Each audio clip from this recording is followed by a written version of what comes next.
আমাদের লাদাখ ভ্রমণ সিরিজের আজ 11 পর্ব। লাদাখের আরেকটি কোল্ড ডেজার্ট হানলে। চায়না বর্ডারের খুব কাছাকাছি এই হানলে পুরোটাই একটা অ্যাডভেঞ্চার। আজকে আপনাদের নিয়ে যাব বিশ্বের উচ্চতম মোটরেবল পাস উমলিংলাতে, সমুদ্রপৃষ্ঠ থেকে 19,000 ফিট উপরে। আর তার সঙ্গে দেখবেন হানলের সমস্ত কিছু। চলুন তবে শুরু করা যাক আজকের পর্ব। গুড মর্নিং ফ্রেন্ডস, এখন সকাল 7:30। আজকে 12ই মে 2025। এখন আমরা একদম এক্সট্রিম লাদাখের এমন একটা জায়গায় চলে এসেছি যেখানে গ্রামের সংখ্যা খুবই কম, হাতে গোনা 1-2টি ছোট ছোট গ্রাম আছে। এখন মে মাসেই মানে রীতিমতন মাইনাস টেম্পারেচার এখানে রাত্রের দিকে চলে যায়। আপনারা দেখেছেন গতকাল আমরা বিকেলের দিকে এখানে হানলেতে এসে উঠেছিলাম। আজকেও আমাদের এখানে রাত্রিবাস, 2 দিন আমরা হানলেতে আছি। আর আমাদের এই ট্রিপের সবথেকে যে অ্যাডভেঞ্চারাস পার্টটা সেটা কিন্তু আজকে আমরা যাব highest motorable pass in the world, উমলিংলাতে আজকে আমরা যাব। 19,000 ফিটের ওপর অল্টিটিউড। এখান থেকে উমলিংলা পাস হানলে থেকে অ্যাপ্রক্সিমেটলি 80 কিলোমিটার। আজকে আমাদের এটাই মেন প্রোগ্রাম, উমলিংলা পাস। এবং ওটা দেখে আমরা ফিরে হানলেতে কয়েকটা সুন্দর সুন্দর জায়গা আছে, সেইগুলো আমরা ঘুরব। এই হচ্ছে আজকে আমাদের প্রোগ্রাম। আমাদের ব্রেকফাস্ট অলরেডি ডান।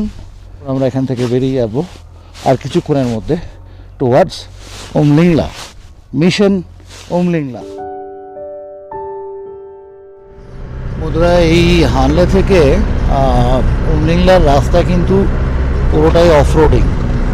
আর তার উপরে আবার মোটামুটি 16 কিলোমিটার বাঁচানোর জন্যে আমরা একটা নদীর ক্রস করলাম, শর্টকাট রুট নিয়েছি। এই শর্টকাট রুটটা নিলে মোটামুটি ওই 15-16 কিলোমিটার সেভ হয়। তো এমনিতেই অফরোডিং, তার উপরে আবার আমরা এক্সট্রিম অফরোডিং করছি।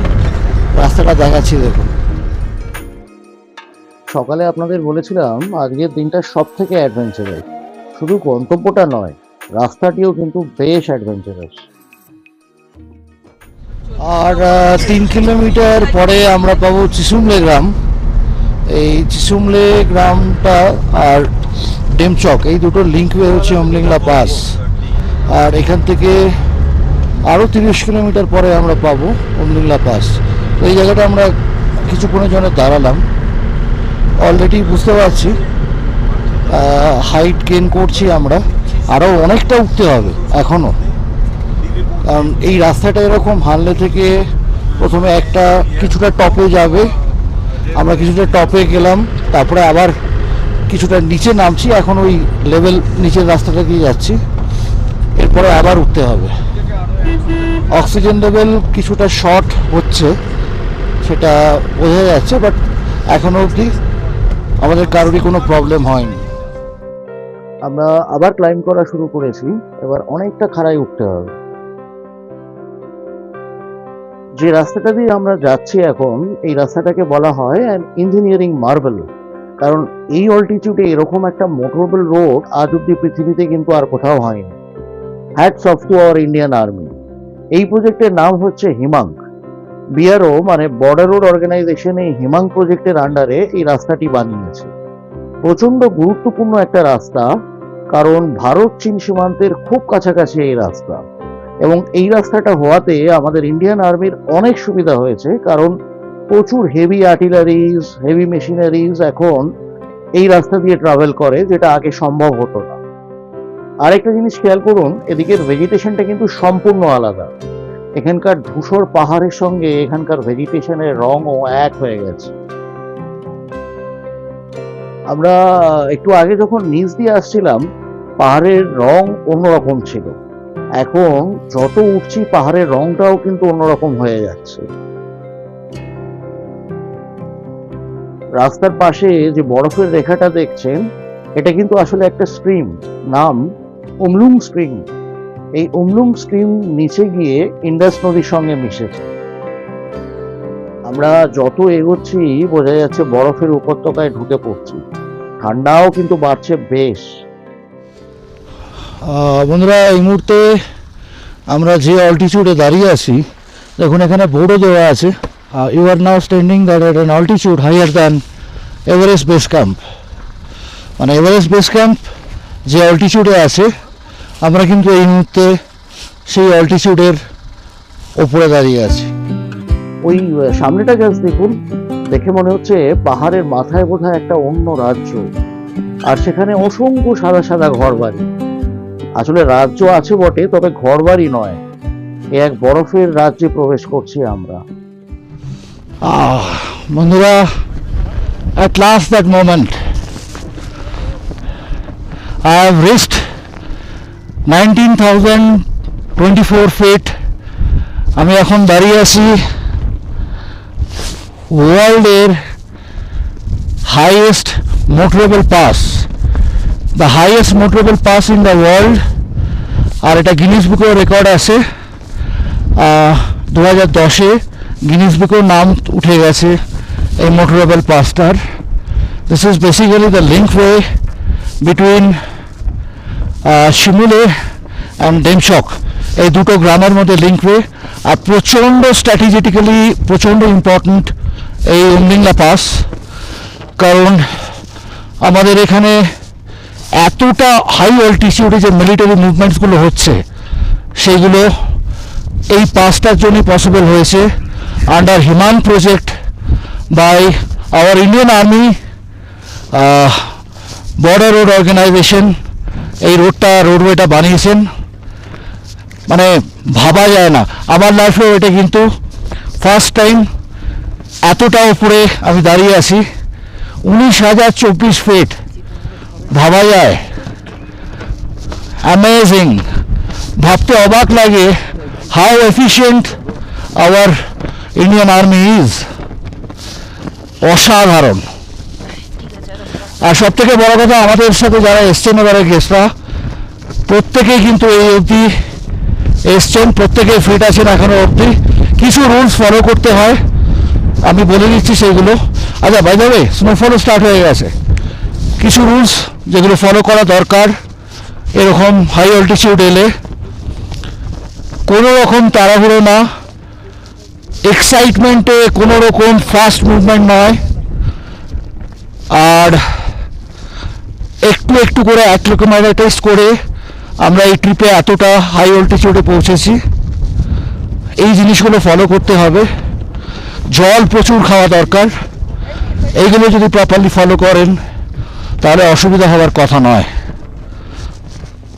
তো আপনারা যারা আসবেন, এটা একদম extreme roadway, extreme part of Ladakh. এই জিনিসগুলো আপনাদেরকে ফলো করতে হবে, করলে কোনো রকম অসুবিধা হবে না। এখন এক এক করে ফটো তুলছে আমাদের জনগণ। এখানে এই উমলিংলাতে দেখুন ফ্রি অক্সিজেনেরও ব্যবস্থা আছে ইন্ডিয়ান আর্মির দ্বারা। তো কারোর কোনো রকম কোনো সমস্যা হলে ইটস নট আ প্রবলেম, সঙ্গে সঙ্গে ওনারা দায়িত্ব নিয়ে নেন। Nothing to worry about. উমলিংলাকে বিদায় জানিয়ে আমরা এখন ফেরার পথে। বন্ধুরা, আমরা 10 মিনিট মতন থাকলাম এইখানে উমলিংলাতে। And good part of the story is that সবাই ঠিকঠাক আছি আমরা, কারোর কোনো রকম সমস্যা হয়নি। ওই খারদুং এই উমলিংলা পাস জয় করে এবার আমরা নিচে নামছি।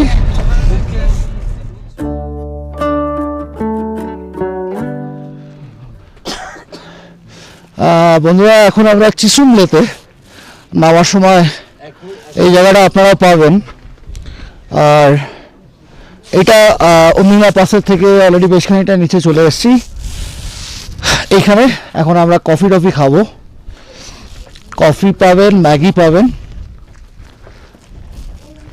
তো এখানে একটুখানি বিরতি নিয়ে আমরা আবার আমাদের পথে রওনা দেবো টুয়ার্ডস হানলে। বাইরে থেকে দেখে বোঝা যাচ্ছিল না, ভিতরে জায়গা কিন্তু দেখুন অনেক, ডোম টেন্টের মতন করা ভেতরটা।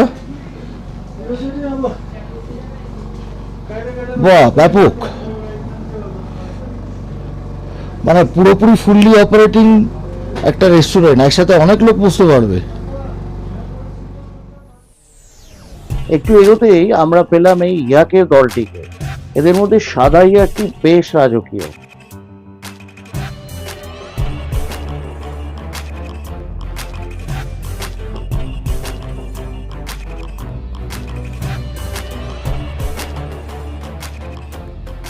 এই যে আমরা পৌঁছে গেছি হানলে। বন্ধুরা, আমরা এখন চলে এসেছি হানলে অবজারভেটরির সামনে। এটা হচ্ছে হানলের একদম টপ পয়েন্ট, 11,774 ফিটে। আর আইও এর দ্বারা, এটা আইও এর property, Indian astronomical observatory, IAO, and it is one of the observatory which is situated at the world's highest point. আর এই হানলেতে এই অবজারভেটরি তৈরি করার মূল কারণ হলো, কারণ এখানে এই হানলের ক্লাইমেটটা বা এই অল্টিটিউডটা একদম একটা টিপিক্যাল অল্টিটিউড। এতটা হাই অল্টিটিউডে এখানে একদম ড্রাই ক্লাইমেট, ড্রাই ওয়েদার, ওই জন্যে most of the time of the year আকাশ এখানে একদম ক্লিয়ার থাকে। তো সেই কারণেই এখানে এই অবজারভেটরি তৈরি করা। আমার পেছনে যেটা বিল্ডিংটা দেখছেন, দ্যাট ইজ অবজারভেটরি। এটার ভেতরে একটা টেলিস্কোপ আছে, হিমালয়ান চন্দ্র টেলিস্কোপ, HCT, 2.01 মিটার এই টেলিস্কোপের রেঞ্জ। আর ভিজিটাররা এখানে আসতে পারেন, ভিজিটাররা অ্যালাউড সকাল 10টা থেকে বিকেল 5টা অবধি এটা খোলা থাকে, ভিজিটাররা এখানে আসতে পারেন। তবে বাইরেও বোর্ডে লেখা আছে টেলিস্কোপ বা অন্যান্য ইনস্ট্রুমেন্ট সেগুলো হাতে করে কিন্তু দেখার এখানে অপরচুনিটি নেই। জাস্ট কিছু টেলিভিশন শোজ হয়, কিছু স্ক্রিন আছে, সেখানে দেখানো হয় যে এই পার্টিকুলার অবজারভেটরিটা থেকে বা এই টেলিস্কোপ থেকে কী কী অবজার্ভ করা হয় সেইগুলোর একটা প্রেজেন্টেশন দেওয়া হয়।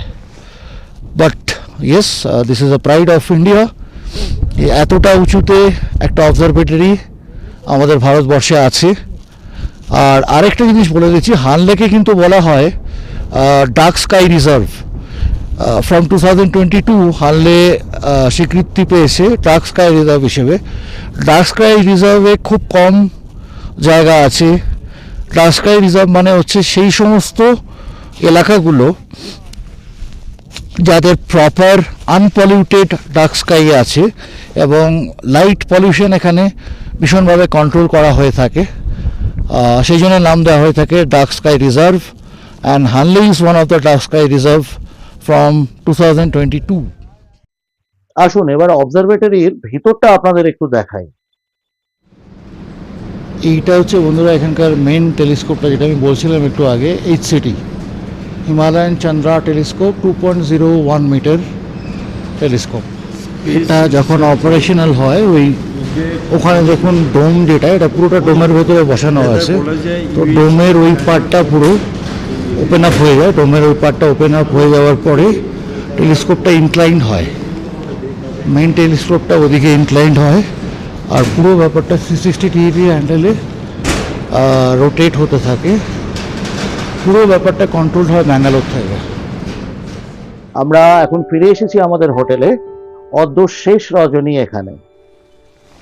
বন্ধুরা, আরেকটা ইনফরমেশন আপনাদের দিয়ে রাখি, লাদাখের এই পোর্শনগুলোতে যেগুলোতে আমরা থাকছি, অফবিট জায়গা, তো এইখানে সবই কিন্তু সোলারে চলে এবং সেই কারণে ইলেকট্রিসিটির অ্যাভেলেবিলিটির প্রত্যেকটা জায়গাতেই একটা মোটামুটি ফিক্সড টাইম আছে, সন্ধ্যে 7টা থেকে রাত্রির 11টা।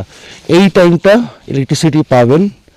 এবং যাদের মোবাইল চার্জ করার আছে, ক্যামেরা চার্জ করার আছে, আদার কোনো ইকুইপমেন্টস যেগুলো চার্জ করার আছে, সেইগুলো এই টাইমের ভেতরে সন্ধ্যাবেলায় করতে হবে। দিনের বেলায় ইলেকট্রিসিটি থাকে না, ওই সারাদিনের রোদটা পাওয়ার পরে সোলারটা অ্যাক্টিভ হয়, সোলার পাওয়ারটা অ্যাক্টিভ হয় এবং সেই কারণেই 7টা থেকে সন্ধ্যে 7টা থেকে রাত 11টা অবধি ইলেকট্রিসিটি। আমাদের লাদাখ ভ্রমণ সিরিজের 11তম পর্বটি আপনাদের কেমন লাগলো অবশ্যই কমেন্ট করে জানাবেন। ভালো লাগলে লাইক ও শেয়ার করবেন।